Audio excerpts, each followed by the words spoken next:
മോഹൻലാൽ എന്ന താരത്തോടുള്ള ആരാധനയ്ക്കപ്പുറമാണ് അദ്ദേഹത്തിന്റെ കഥാപാത്രങ്ങളോട് മലയാളികൾക്കുള്ള സ്നേഹം. സിനിമ വിജയമോ പരാജയമോ എന്നത് വിഷയമല്ല. മോഹൻലാൽ അന്വർത്ഥമാക്കിയ വേഷങ്ങൾ എല്ലാവർക്കും പ്രിയങ്കരമാണ്. മംഗലശ്ശേരി നീലകണ്ഠനും ആടുതോമയും സേതുമാധവനും ഉണ്ണികൃഷ്ണനും തുടങ്ങി ഒടിയനിലെ മാണിക്യൻ വരെ എത്തി നിൽക്കുന്നു പ്രേക്ഷകരുടെ പ്രിയ മോഹൻലാൽ വേഷങ്ങൾ. ചില കഥാപാത്രങ്ങളൊക്കെ റിലീസ് സമയത്തുണ്ടാക്കിയ ഓളങ്ങൾ വർഷങ്ങൾ കഴിഞ്ഞാലും അതേപടി നിലനിർത്തും. അങ്ങനെയൊന്നാണ് മുള്ളംകൊല്ലി വേലായുധൻ. അനാഥനായും നാടിനുപകാരിയുമായി മുള്ളൻകൊല്ലിപ്പുഴയിൽ ഒഴുകി വന്നു ചേർന്ന മുത്താണ് മോഹൻലാൽ നരൻ എന്ന ചിത്രത്തിൽ. ആ കഥാപാത്രം ഒരു രണ്ടാം വരവ് വരുന്നതിനെക്കുറിച്ച് ആരും ഇതുവരെ ചർച്ച ചെയ്തിട്ടില്ല.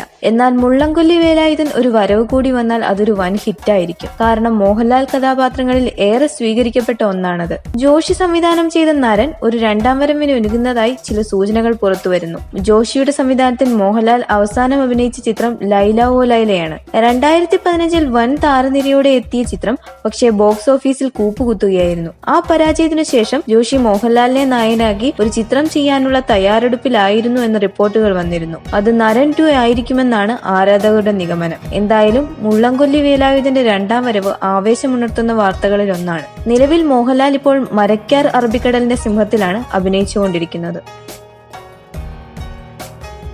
You're watching me on metromatney.com. metromatney.com. Subscribe for more videos. subscribe for more videos. Subscribe here for more videos. Subscribe now. Thank you.